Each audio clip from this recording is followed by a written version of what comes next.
성형을 처음에 가슴 성형할 때 그 정말 100이면 100, 열이면 열 다 듣고 오시는 멘트가 있어요. 트럭이 지나가도 안 터집니다. 그건 뭐 유명한 멘트. 트럭이 아닙니까? 지나가도 안 터집니다 하는데 터져요. 진짜? 터지죠. 안녕하십니까. 아프지 마실 닥터준 김준영입니다. 네, 오늘은 굉장히 특별한 손님을 또 모시고 여러분들에게 좋은 정보를 알려드리려고 합니다. 외과 선생님이신데요. 자, 소개를 좀 해주시죠. 안녕하세요. 유방외과 전문의 민호민 원장입니다. 그러니까 저도 유방외과인데 제가 보는 유방외과의 진료랑 원장님이 보시는 진료랑 조금 다르지 않습니까? 치료하는 이런 여러 가지 이제 과목들이. 네. 그래서 그런 과목들을 좀 소개를 해주시면 좋을 것 같아요. 네. 이제 유방에 이제 문제가 있어서 병원을 찾아오는 경우는 이제 아주 많이 있죠. 대표적으로 유방에 암이 있다거나 암이 아니지만 계속 성장을 하는 종양 중에도 뭐 양성 종양, 섬유종, 뭐 유두종, 뭐 여러 가지 종양이 많이 있는데 이런 질환을 보는 것도 많이 하고요. 유방에 조금 다른 문제들, 이제 그런 유방 문제들을 수술로 해결하는 그런 진료를 많이 하고 있는데요. 이제 대표적으로 뭐 유방에 보형물이 있을 때 이제 가슴 성형 보형물에 문제가 있다거나 이런 거를 발견하는 것도 중요하고, 보형물이 있을 때 보형물을 제거해 주는 것도 중요하고요. 교체하는 것도 중요하고, 그리고 여러 가지 문제, 좀 특별한 문제로 유방을 좀 수술하고 싶어 하는 분들이 많이 있어요. 특히 뭐 이제 가장 흔하게는 그 남성분들이 상당히 가슴이 그렇죠. 큰 경우가 있어요. 여러분들이 상상하는 그 이상으로 큰 경우도 많이 있고, 그리고 가슴이 너무 큰 여성분들이 축소를 원하는 분들도 많이 있고, 좀 아주 드물지만 여성에서 남성으로 성전환을 원하는 그런 분들도 가슴 축소 제거를 원하시는 분들이 많이 있는데, 이런 조금 전 특수한 분야들, 그런 분야들 수술을 많이 진행하고 있습니다. 그럼 이제 크게 보면 유방 질환도 이제 진료를 하시고, 그렇죠. 유방 성형도 하고, 네. 남자들 같은 경우에는 여성형 유방, 그렇죠. 이것도 이제 수술을 하고, 그러니까 유방에 대해서는 거의 뭐 토탈 관리를 거의 다 하시네요. 그렇죠. 유방 성형을 하시면은 뭐 여러 가지 일들이 많이 생기실 텐데, 그렇죠. 네네. 유방 성형을 바로 하시는 분들도 있겠지만 지금 말씀하신 거 들어보니까 수술하고 문제가 생겼을 경우에 그걸 해결하는 게 더 어렵다 그러는데, 그런 수술도 많이 하시나 봐요?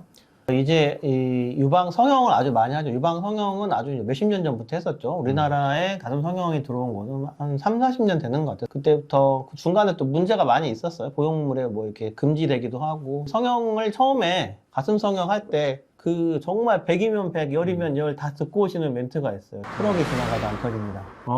그건 뭐 유명한 멘트. 트럭이 아닙니까? 지나가도 안 터집니다 하는데 터져요. 진짜? 터지죠. 그게 이제 그런 멘트에 함정들이 있어. 우리 한국말 끝까지 들어봐야 되죠. 그 유방에 넣는 그 실리콘이 우리나라에 들어온 지가 2007년부터 들어왔어요. 공식적으로. 10년쯤 지나면 문제가 생깁니다. 한 10년 전부터, 한 20년 전부터 열심히 성형외과 선생님들이 보형물을 넣으셨잖아요. 그거를 잊어버리고 살았어요, 다들. 그때만 해도 초음파가 이렇게 좋지 않았잖아요. 요즘은 근데 초음파가 뭐 1mm까지도 잡을 수 있는 정말 고해상도 초음파가 나오는데, 이런 기기들을 유방 전문 병원이 생기면서, 그래서 저 같은 고해상도 유방 초음파를 가지고 있는 뭐 이런 유방외과 전문 병원에서 유방암도 보다가 보형물을 보다 보면 이게 보형물의 미세 파열까지 잡아낼 수 있게 된 거죠. 이렇게. 이전에는 문제가 있었어도 몰랐었는데, 가슴 성형을 많이 하는 유방외과 전문의 선생님들이 많이 나오면서 이제 보형물까지 확인을 하게 되는 거죠. 그러면 보형물 넣어가지고 10년이 지나면 갈아야 된다. 이것도 조금 이제 한 번쯤 생각을 해봐야 되는데요. 그 환자분들한테 가슴 성형을 할 때 저는 이제 트럭 이야기는 안 합니다. 10년 쓰시면 본전을 뽑는 겁니다. 10년이 넘어가시면 더 쓰는 만큼 뭐 이익이다. 그런 마음을 가지고 수술을 하시라라고 말씀을 드리고요. 자동차 타이어가 얼마까지 쓰실 거예요? 주행 거리에 따라서 조금 다를 것 같긴 한데. 그렇죠. 첫 번째는 주행 거리에 따라 다를 수 있고, 중고차를 샀는데 네. 이 주행 거리가 10만 킬로 돼 있었어요. 네. 타이어 가르실 거예요, 안 가르실 거예요?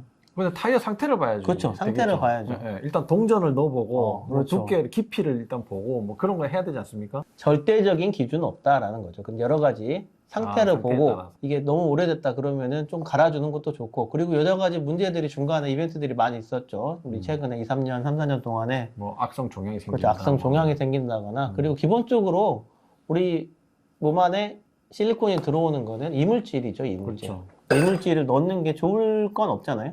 근데 아무래도. 제일 반응이 없는 게 또 실리콘이다. 뭐 이렇게 또 선전을 하잖아요. 그건 맞는 말이죠. 그런데 이게 중요한 거는 사람이 하는 일이라는 거죠. 넣는 거예요. 예. 사람의 손이 닿고 네. 이게 외부 그렇죠. 조회를 거치다 보면 어떤 일이 일어날지 모르고 또 사람의 몸이 이렇게 기계가 아니기 때문에 몸이 건강한 사람도 있고 면역 질환 있는 사람도 있고 넣다가 우연히 그 영화에 보면은 뭐 이상한 정말 깨끗한 물에 이렇게 뭐가 한 번 툭 떨어져가지고 헐크도 나오고 막 그렇죠. 이상한 일들이 많이 벌어지잖아요. 이렇게 네. 원래 자체에 이 보형물이 들어가면 별 이상이 없어야 맞는데 문제가 생긴다는 거죠. 그거를 받아들이는 사람이 문제일 수도 있고 넣는 사람의 문제일 수도 있고 맞을 수술방의 환경이 규격화돼 있지 않잖아요. 네. 이 선생님이 수술 경험이 많은지 안 많은지 여러 가지 문제 중에 제일 중요한 문제는 또 이제 감염 문제하고 그다음에 출혈. 이게 그 사람이 생각한 계획대로만 모든 게 다 이루어지면 문제가 없겠지만 사람 일이 하다 보면 이제 계획대로 안 되는 일들이 많다. 이게 어떤 상황에서 어떤 일이 벌어질지는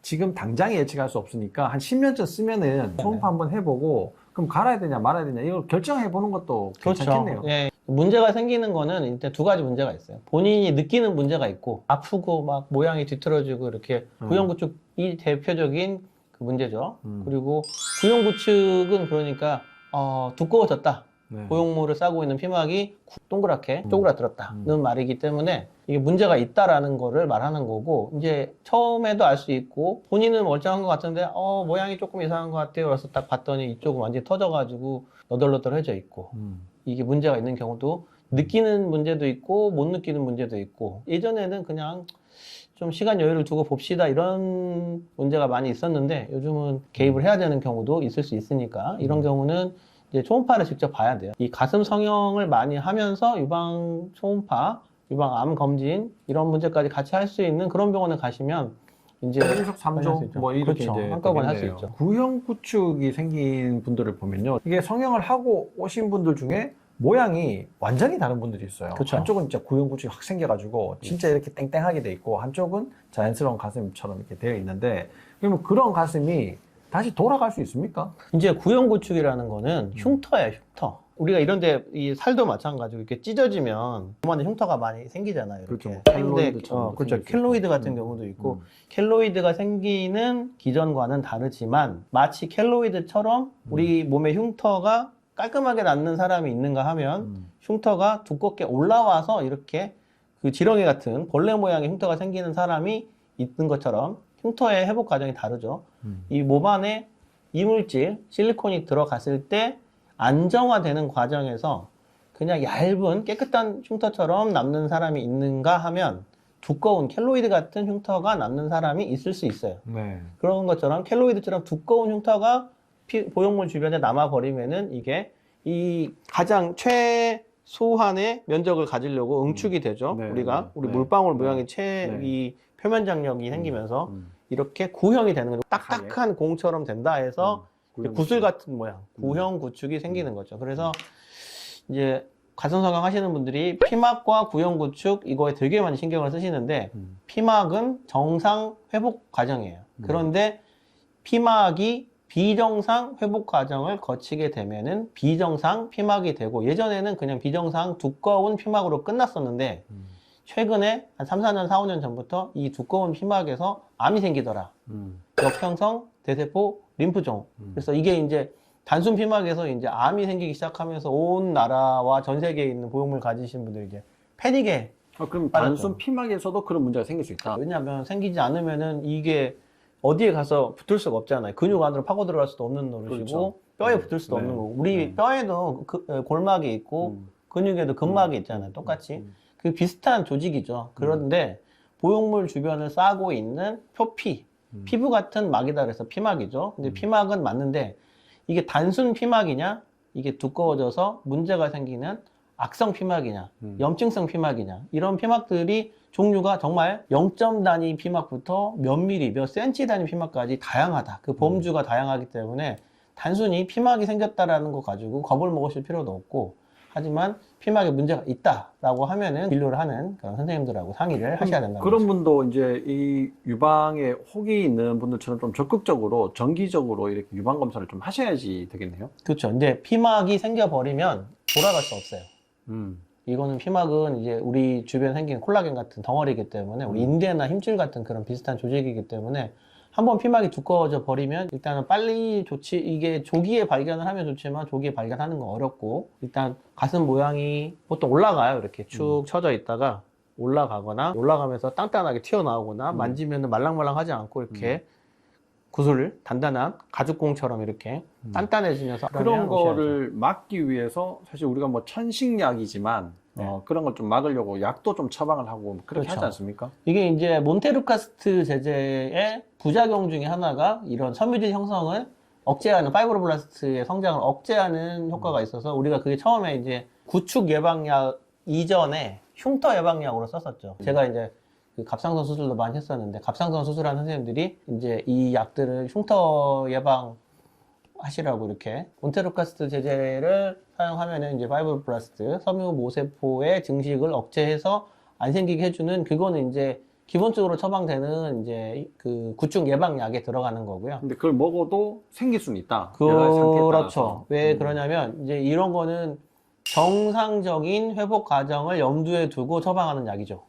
이 정상적인 회복 과정을 넘어서는 이벤트가 생긴다. 그러면은 그런 그 구축 예방약 제제가 이 누를 수 있는 한도라는 게 있지 않겠습니까? 네. 섬유 모세포의 성장을 억제할 수 있는 이 한계가라는 게 있는데, 이런 이제 그런 문제를 넘어서는 문제가 있죠. 레전트 수술 받을 때 많이 아시겠지만 폐렴이 있다거나 아니면 요도 감염, 고름이 있다거나 굉장히 터졌다. 그렇죠. 뭐 이런 거요. 약만 먹어가지고 물만 찌그러가지고는 안 된다는 거죠. 혹시 어디서 이 불이 나는데 이게 가스가 터져 있을 수도 있고 기름이 새고 있을 수도 있으니까 원인이 되는 부분을 찾아야 되는데, 이 단순 그 피막 같은 경우는 이런 약물이라든가 여러 가지 초음파로 이렇게 마사지를 해준다거나 고주파로 마사지를 해준다거나 그걸 이런 다 게 하고 도움이 계신단 돼서- 말입니까? 저희 기계가 다 있죠. 기계들이 다 있으니까. 성형 전문으로 하시네요. 그렇죠. 이런 기계들로 도움이 되지만 원인이 있는 경우가 있어요. 예를 들어 아까 말씀하신 것처럼 고름이 이쪽에 있다거나 아니면은 아니 맹장이 터졌다거나 아니면 폐렴이 있다거나 어디 뭐가 들어있다거나 그런 경우는 안 되는데, 그런 게 대표적으로 출혈, 보형물이라는 게 이제 그 근육을 뚫고 들어가고 우리 몸 안에 있는 유방을 뒤로 제끼고 들어가고 우리 몸을 이렇게 뚫고 나오는 그 관통 혈관 있지 않습니까? 이런 것들이 많이 있기 때문에 아주 미세한 혈관이더라도 이게 밤새도록 피가 나면은 피가 어느 정도 흡수될 수 있는 양을 넘어버리면은 이게 고이게 되죠. 그러면은 고이면 좋지 않죠. 그래서 피주머니를 많이 달기도 하고, 저희 같은 경우는 피주머니를 안 달더라도 수술 후에 한쪽이 붓거나 하면은 초음파를 봐서 피를 뽑아내기도 하는데, 이런 적절한 조치가 안 되면은 이게 남아 있으면서 혈종, 클롯이 생기다가 결국에는 딱딱한 섬유질로 이어질 수 있다는 피는 거죠. 아무래도 이제 면역세포 같은 것들이 많으니까 거기에 주변에 많이 고였다. 그러면 면역작용이 훨씬 더 많아질 그렇죠. 거고, 그러면 피막이 더 두꺼워질 수 그렇죠. 있고. 당연히. 뭐 이게 이제 제일 그 수술 초기에 중요하게 생각해야 되는 부분은 염증과 출혈. 염증과 염증과 중요하다. 출혈이 생기면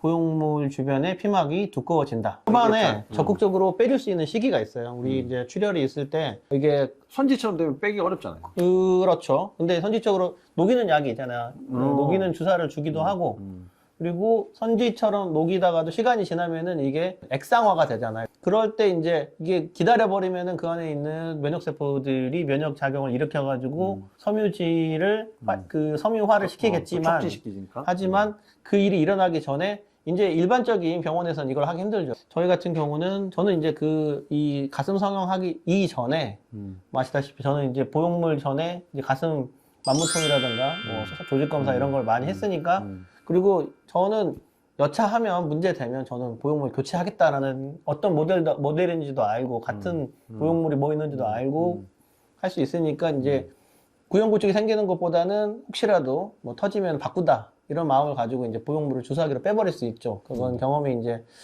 한 번도 안 해본 사람은 힘들 수 있지만 또 자주 하면은 뭐 이게 무뎌지더라고요. 그래서 뭐 저는 뺍니다. 구형구축 얘기를 듣다 보니까 이제 굉장히 이게 좀 황당한 문제인데, 성형외과 수술 중에 제일 이제 문제가 될 만한 것 같아요.